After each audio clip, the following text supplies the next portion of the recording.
I want so desperately to live like Jesus. What better example of life to follow and to imitate is there than that of Jesus? And when I say live like Jesus, we must first ask, what does that mean? In order to understand how to do this, we need to look at what Jesus did. Jesus was committed to God and prayer and serving and having fellowship with others. He was adamant about bringing glory to God through all of the works that he did. In 1 John chapter 2, verse 6, we read that whoever says that they love Jesus must also walk in the way that he walked.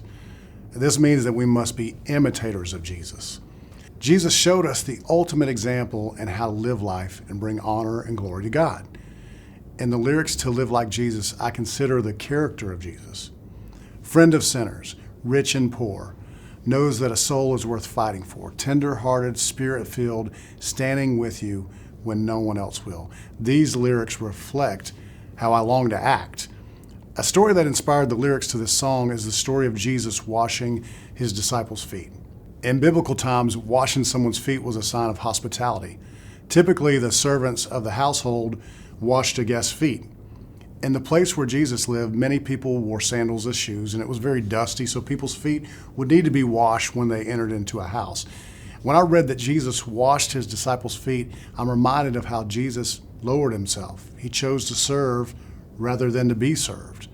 Jesus himself said in the story to do for others as he has done for us. He didn't just say serve others, but he lived it.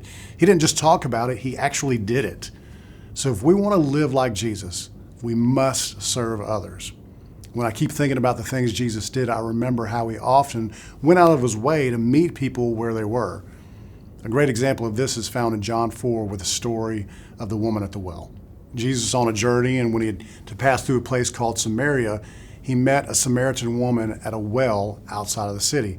And it's important to the story to know that Jews and Samaritans did not like each other. But of course, Jesus didn't care about this feud. He only wanted to show his grace and love to the woman. Jesus was kind enough to reveal to the woman that he was the Messiah. And through his patience, love, and kindness, the woman testified to others in her city, and many were saved. I believe Jesus is still doing this today. Jesus is wanting to meet you right where you are today. He wants to give you love and mercy and grace. And if Jesus does it, I want to do it. So let's honor God and others by going out of our way to testify, to show love, and to be kind today. My challenge for you today is this: go out of your way to do one random act of kindness for somebody else.